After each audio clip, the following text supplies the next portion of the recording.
יש פרק אחד בתוך הספר הזה, שהיו מקריאים אותו בבתי הכנסת כחלק מההפטרה, אבל אז הרבנים החליטו להוציא את זה מקריאת ההפטרה. היום זה נחשב הפרק האסור. האם שמעת על זה עוד פעם? לא שמעתי על זה. האם את רוצה לראות מה נסתר בפרק הזה? יש לך את זה?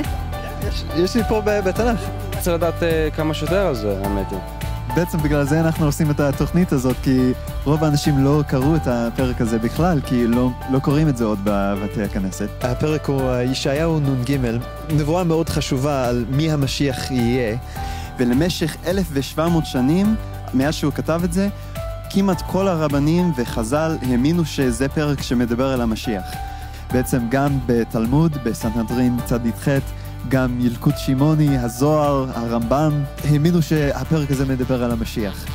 אז עכשיו אנחנו מגיעים לקטע הכי כיפי, שאנחנו נקרא כמה קטעים מאותו פרק ונראה על מה זה מדבר. זה וחדל אישים, איש מכאובות וידוע חולי, וכמסתר פנים ממנו נבזה ולא חשבנוהו. הוא היה בזוי ודחוי על ידי בני אדם, איש שידע כאבים ומחלות. הוא היה כמו אדם שמסתירים ממנו את הפנים, בזוי וחסר ערך בעינינו. שזה מדבר העניין הזה על המשיח. חזק מאוד. אדם כמו שכתוב בזוי ודחוי על ידי החרפה. העם שלנו היה משוכנע שהוא שלילי. לא יודע למה. לא קיבלו אותו. דחו אותו. לא חשבנו שהוא היה המשיח. כל אוינו הוא נסר מכאובנו סבלה. ואנחנו חשבנו הוא נגוע, מוכה אלוהים ומעונה. אכן, הוא נשא את המחלות שלנו, סבל את הכאבים שלנו, ואנחנו התייחסנו אליו כמו אל חולה במחלה קשה, שאלוהים גרם לו להיות מושפל ומעונה. הוא לקח את כל הכאב, את כל הסבל ואת כל המחלות עליו. ובכל זאת, דחו אותו. הוא עשה לנו טוב ובעצם נתנו לו רע בחזרה. הוא סובל בגללנו, בגלל כל בעצם העבירות שאנחנו עושים, אז הוא סובל את הכאב הזה.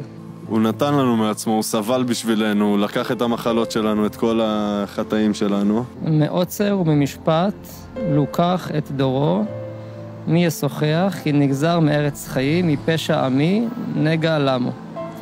ויתן את רשעים קברו ואת עשיר במותיו, על לא חמס עשה ולא מרמה בפיו. בפסוק 12 כתוב, תחת אשר הערה למוות נפשו. מה התוצאה של הסבל שלו בסופו של דבר? הוא מת. הוא מת. הוא ימות. עם עשירים, איזה כיף. אני גם רוצה. אז קיצר ישימו אותו על דברים שהוא לא עשה, וקיבל על זה. מעניין. הוא מת, אבל לא מוות עם כבוד.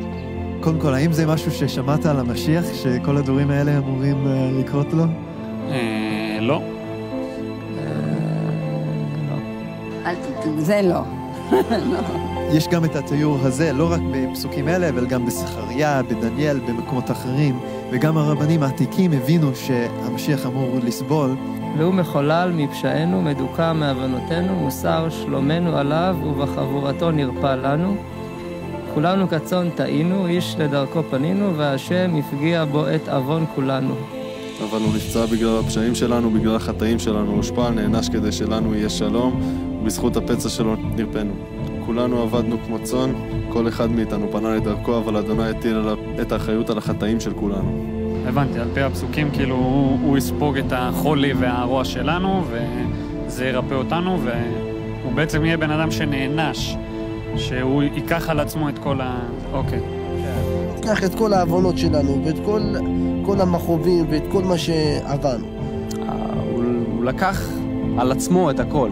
שכל החטאים וכל הדברים הרעים וכל העונש הכבד, אלוהים כאילו הכניס את זה באדם אחד. אז על כל אחד מאיתנו לשאול, האם יש בי חטא? האם אי פעם גנבת משהו? אפילו משהו קטן, או משהו להוריד משהו מהאינטרנט שלא שייך לך? מי לא? למשל, האם אי פעם שיקרת? כן.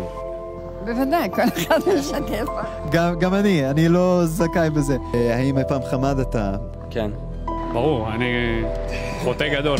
וגם לפי התנ"ך, כל המחשבות וגישות הרעות שלנו, כמו אנוכיות, או הגאווה או כל הדברים כאלה, הם גם נחשבים לחטא. אז אם למשל אנחנו היינו מקרינים כל המחשבות שלך על מסך, וכולם שמכיר אותך היו רואים אותם, היית רואה רק מחשבות טובות שם, או גם כמה לא טובות? גם וגם, גם וגם, כן. קודם כל, ברור שתראה גם מחשבות לא טובות, אז כל האנשים, גם הצדיק שבצדיקים, יהיה להם מחשבות רעות בראש. אבל היו לפעמים מחשבות שהייתי אומרת, אם היא הייתה נעלמת זה היה טוב. אלוהים הוא קדוש וטהור לגמרי, והוא לא יכול להיות בנוכחות של החטא. אז זה בעצם, החטא שלנו מפריד אותנו ממנו, ומגיע לנו בסופו של דבר גם עונש. כתוב ביחזקאל 18 פסוק 4, שהעונש שמגיע לנו זה מוות. בסופו של דבר הפרדה מאלוהים לנצח, כי... לא הייתי רוצה. אז בסוף אתה חושב שאתה צריך סליחה וכפרה על החטאים שלך, או לא? כן, 100%. גם אני, גם כולן בעצם, אין מישהו שלא. אבל יש גם חדשות טובות, כי אלוהים הוא לא רק שופט, הוא גם אבא שאוהב אותנו. ולכן הוא נתן בתורה את המערכת הקורבנות. הקורבן היה לוקח על עצמו את החטאים של אותו בן אדם. כתוב שהקורבנות יפסקו, ושבמקום הקורבנות שהיו, אלוהים ישלח בן אדם שיקרא המשיח. שיקח על עצמו את כל החטאים. בדיוק, וזה מה שקראנו עכשיו. אלוהים נתן לנו בתנ"ך תיאור מאוד ספציפית של מי המשיח יהיה, כדי שנזהה אותו ולא נפספס אותו. וכמובן זה מאוד קריטי שנדע מי הוא הבן אדם הזה, כי בלעדיו אין לנו את הכפרה והסליחה כדי שהוא ייקח את החטאים שלנו. כתוב בדניאל פרק ט' שהוא חייב לבוא לפני חורבן בית המקדש השני. אז בעצם זה היה ב-70 לספירה. אז המשיח היה חייב לבוא לפני זה, לפי התנ"ך. כתוב גם במיכה ה' שהמשיח הזה יוולד בבית לחם. וגם כתוב בישעיהו, מה שקראנו עכשיו, ישעיהו נ"ג, שהעם שלנו נדחה אותו בהתחלה, ושהוא יסבול וימות. וכתוב בפסוקים אחרי זה, אחרי שהוא ימות, הוא יקום לתחייה, ואז כתוב כשגויים רבים יקבלו אותו, והם יכירו את אלוהי ישראל בגללו. אז עכשיו, מהתיאורים הללו, מהתנ"ך, יש מישהו בהיסטוריה שהגשים את הדברים האלה? אני לא יודעת. לא, לי לא ידוע. לך ידוע? יש מישהו שהגשים את זה? לא, לא שאני חושב. יכול להיות שיש, ותגיד לי עכשיו, אני אגיד, כן, אבל עכשיו לא עולה לי לראש. ישו. שמע, שוב אני חייב להזכיר שאני לא מאמין בזה בכלל, אבל לפי הסיפורים וכל מה ששמעתי, כן, זה מתאים לישוע. עשו ממנו איש קטן לאיש גדול, שהוא בעצם כן עשה מעשים טובים, והוציאו אותו בדיוק ההפך. תראה, אני מאמין שישוע, שבא לפני חורבן בית המקדש, שהוא הגשים את אלה בדיוק. הוא בא לפני 70 לספירה, הוא נולד בבית לחם, שהעם שלנו דחה אותו, הוא סבל ומת, אבל הוא קם לתחייה. היו 500 אנשים יהודים שראו אותו חי אחרי שהוא מת, והם כתבו עליו, וגם כמובן הגויים קיבלו אותו אפילו מיליארדים, והמשיח אמר, אני אקח את זה על עצמי, כל הסבל והעונש שהיה מגיע לכם, אני אקח את זה על עצמי. אבל כדי לקבל את זה, אנחנו חייבים לעשות מה שהיו עושים אז. מתוודים על החטאים, מצטערים עליהם, להתחייב לא לעשות אותם עוד, וגם להאמין ולהעביר את החטאים שלנו עליו. רק אם אנחנו נאמין באותו משיח ונקבל אותו, אז הוא יקבל את כל החטא שלנו על עצמו. לא נראה לי ששמעתי את הדברים האלה בגלל שהנושא מגיע לישו, כבר יש כזה מחסום שלא רוצים אפילו לחשוב על זה, לא רוצים לפתוח את הראש, להיות, באמת, להביא לזה מחשבה קצת. אז לא יודע, מסתכלים עליו כאילו, כן, כמו שכתוב בפסוק הזה,